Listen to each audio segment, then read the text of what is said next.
first met, Jalen shared with me some of the creative projects that he's been working on. And every single project blew my mind. Absolutely stunning. And then Jalen shared a little bit of his, what I'm going to call his origin story. Every superhero has an origin story. And so the origin story, Jalen's background is even more stunning, I think, even more mind-blowing when you hear this story. So what I've asked Jalen to do is do about 50% of his presentation today, giving you a bit of information about his background and his origins as a creative, and then to flip it to talk about some of the projects he's working on today, to give you a sense of the scale at which it's possible to work with, I'm going to use the word genius and will and intention and belief. So with that preamble in place, a round of applause please for Jalen. All right. How's everybody feeling? Huh? Good. All right. I feel great. All right. First of all, I live in a state of Hakuna Matata all the time. That's me. And life is wonderful. Life is a beautiful thing. All the arc of life, as storytellers, we all know every story has an arc, right? Has climax, has lows, has highs. So I'm gonna start the story. Everything you're about to hear is a true story. There's nothing here that's fictional at all. This is actually a true story. So I began in a very, very, very important day in my life. Okay, I think we all have that one day that you kind of figure it all out. Hopefully, Hopefully you got there. You're doing your thing now because there was a moment that you had that epiphany.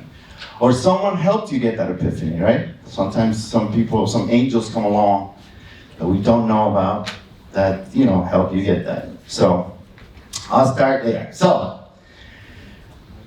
it was a cloudy night. True story. Cloudy night, it's about to rain. I'm getting comfortable. As comfortable as I could be. At the time, who's been to Miami here? Anybody? Ooh, most of you, all right.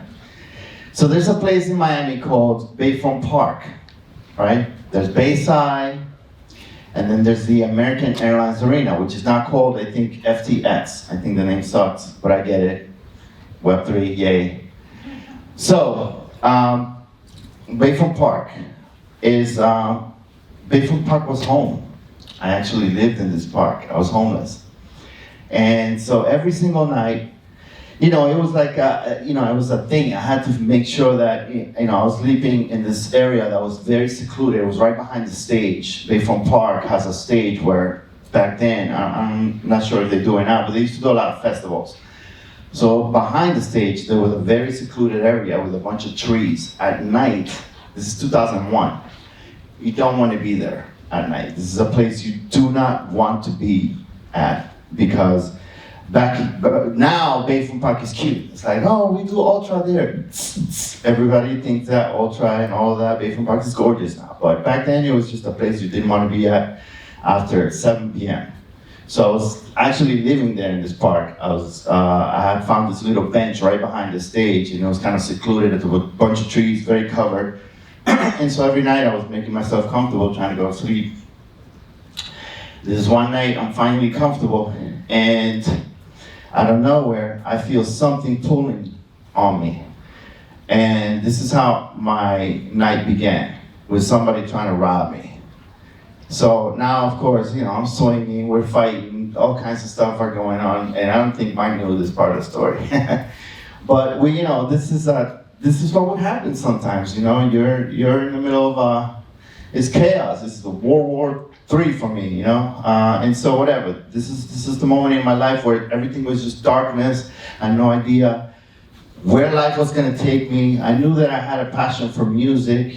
I had no idea if that was even a thing, if that was even real, if that was anything that could happen for anybody like me. And I also had a passion for film. I did have, the reason why I was fighting so hard for my book bag, and I had a garbage bag where I had a bunch of my stuff, is because in this book bag I had my one thing that I loved. I had two things, sorry. One was my Sony Discman. Yes, guys, it's this thing called CDs back then. People used to play music on CDs. And then I had a little camera that I would just film like DV tapes on. So I was fighting for it because I didn't want to lose this, the only possessions that I had. So point is, finally the person goes, they leave after like 10 minutes of just like chaos. I'm finally like, I'm pissed off. My heart's racing, I can't sleep. This is not the way to start my night. And then I gotta be up at 7 in the morning because I did have a job, believe it or not. So I had to go to work the very next morning, no sleep, pretty beat up, ripped shirt. I mean, I was really upset. Anyway, was not a good time in my life. And I was just going through it. And you know, when you're in this negative thing that's happening to you, you think everything is happening to you.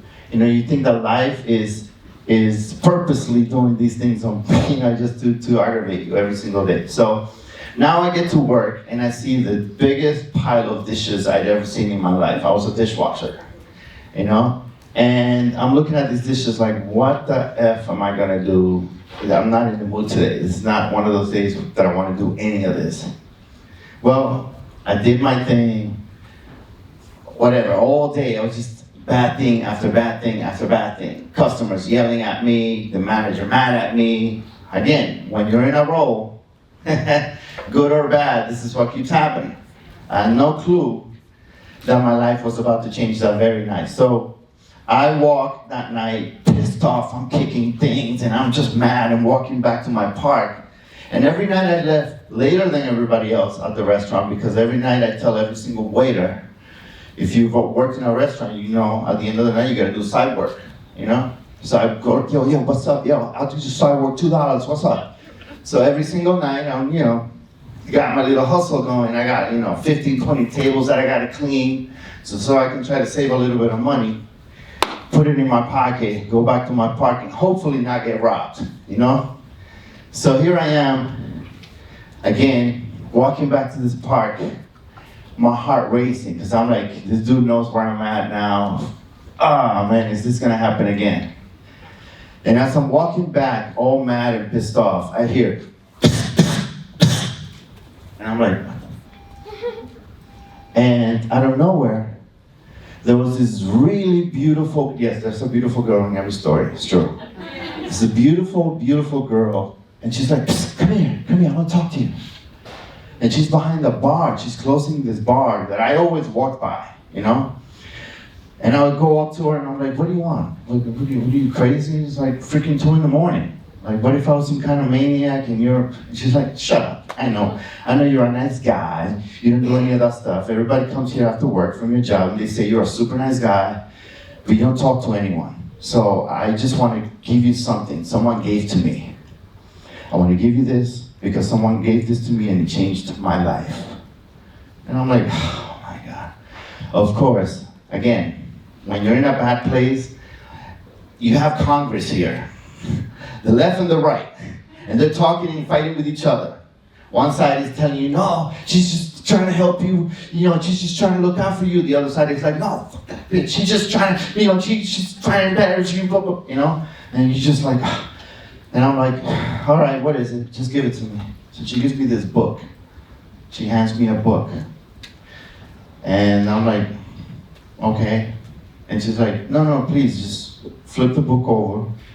And if it touches you in any way, read it, and then give it back to somebody else. Give it to somebody else, pass it forward. And at this point, I'm like, what the F do I need a book for? Okay. So I flip it over, and it just so happens that this was a story, according to the back of the book, about a man that lost everything and was sleeping in a park. Okay? And at this point, I'm like, who the hell is writing about me without my permission? This is just wrong. Holy crap. So, but the man was so upset that he decided to write a letter to the person responsible for all the atrocities in his life. So he began to write, Dear God, why is it that thousands of years ago, if Moses had a problem, or Abraham or anybody back in those days, you could show up in the form of a burning bush or a cloud or something, right? You're parting seas, you're doing things, and you don't do any of this anymore. Why? Why has humanity done that you just don't show yourself anymore to us? And unbeknownst to him, he began to write and write and write and write and write and write. And before he knew it, you know, he was like, God wrote through him or something, because he didn't remember writing anything he was reading. And he said, oh, but you see, you're looking for a burning bush or a cloud. Well, look at the times that you're in. You know, look at the times you're in. This is a new era. The next book you read, the next person that you meet by chance, the next song you hear, the next TV show you watch could all have the message you're looking for. But you must learn how to learn. And right there, it was like somebody turned on a switch in my brain. Something happened. To this day, I still don't know what happened. But I do know that night, I went to sleep at this park. I remember I was sleeping there for months. I look up, and for the first time ever, there was this opening that was never there in the trees. And the moon was shining down on me with this bright, bright, bright light, and I just started reading the book and crying. And in that very, very moment, I knew something happened. So the very next day, to close this part of the story, I woke up and I got to the restaurant, and the pile of dishes was insignificant. It meant nothing. At this point, I just started grabbing pots and pans. And for the first time ever, the voice started telling me, oh, you think somebody's gonna write a song for you? You better learn how to learn. Oh, you think somebody's gonna produce a song for you? You better learn how to learn. So instead, I grabbed the spoons, put the pots and the pans down, and I began to, and I was like, whoa, what just happened? And then all of a sudden, all these ideas came to me. And the moment that I was thinking that my dad used to call me, remember all the negative things, my dad used to call me a dumbass and a dummy my whole life. And instead, all I kept thinking was like, oh, I know what to do. So I ran to the library and I found the book that most matched me. And it says, Sound Engineering Music Production for Dummies. Yes! Oh, let's go. So I began to read this book.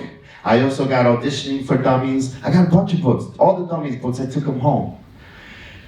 And here's where the craziest thing happened, okay? This is full circle right here. I actually went the very next day to work, and my manager said, hey, you don't belong here. Come here, kid. I circled these things on this thing called a newspaper. Classifieds, right? You would call that Craigslist nowadays. But one of those things said audition. I called, and to make a long story short, I called the audition. The lady said, come, you only have 20 minutes. I ran over there. When I got there, 20 minutes turned into a minute and a half. I had to run 10 flights of stairs because I was gonna run out of time. And the elevators were busy, it's 5 o'clock traffic, people leaving work, you know? I finally get in there. I auditioned. And the lady says to me, tell me something interesting about you, all right? And I say, something interesting about me. And I look out the window, and when you guys see that park over there? That's where I live. But I'm happy. And right then and there, the panel of people that was sitting there just started crying and stood up and said, oh my God, can you rap? And I'm like, can I rap? Yeah, I can rap. Can you rap in Spanish? What? I can rap in Spanish. I'm Dominican. Okay. So I started rapping in Spanish. Llegó el temerario de hip hop dominicano. Blah, blah, blah. I'm like freestyling. And guess what? They stood up and started clapping. They go, you got it, you booked it. And I'm like, what? Oh my gosh. And I start running around. True story. I start running around. And I'm like, what did I book? What did I book? Well, it's this company called Microsoft, and we're launching a new product called the Xbox. It's a new, game console that's going to come out. And you're gonna host the whole event, and you're gonna introduce Bill Gates, Paul Allen, Stephen Ballmer on stage. All right? So next thing you know, 4 days later, I was on stage introducing Bill Gates, Paul Allen, Stephen Ballmer, and the rest of the team at Microsoft as they were introducing the Xbox. This is obviously the new generation Xbox, so I have obviously this holds a very special place in my heart because they gave me an Xbox, believe it or not, and they gave me a few games. One of them was Halo, and then there was a few games that wouldn't come out for a couple of years. And this is where the story gets crazy. I took the Xbox, I started making beats on a software called the MTV Music Generator, a game that it came with. And one of those beats just happens to be heard by Shakira's producer. And so next thing you know, I revolutionized a bunch of Latin music industry by selling millions of records off of a beat that I made on an Xbox. And so here I am, 21 years later, sharing this story with you because even the word impossible says I'm possible, right? And so these are the lessons that I learned about that whole journey. And I spent the whole time, instead of splitting it on what I'm doing now is just amazing. It's fantastic that I get to do the things I get to do. But what's important here is not the things that I'm doing, and yes, I'm doing some amazing stuff.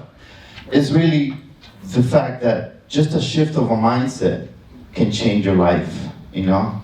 And so I wanted to leave you with everything that I said here, I mean it.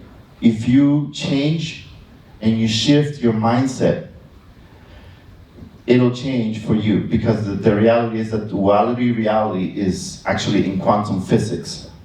In order for one thing to exist, the other must exist. So if there's a negative, there has to be a positive. Just think about that for a minute. And with that, I just wanted to say thank you for my time here, having to tell you guys just my origin story.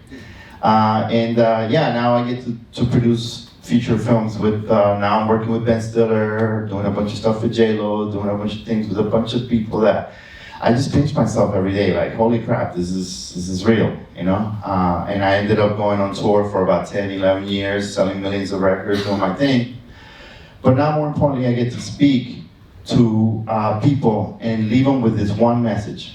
When I was going through what I was going through, and I would go days without eating, the one thing that I prayed for and that I would think about was, God, if I ever get an opportunity in my life to buy food, to feed myself, to buy my clothes off of my passion and my dream, I'm gonna teach others how to do it. So if I could eat for my dream, I'm gonna just spend the rest of my life teaching others how to do it. So this is where the story ends. Right here. Well, actually, it begins. Yeah. So thank you guys.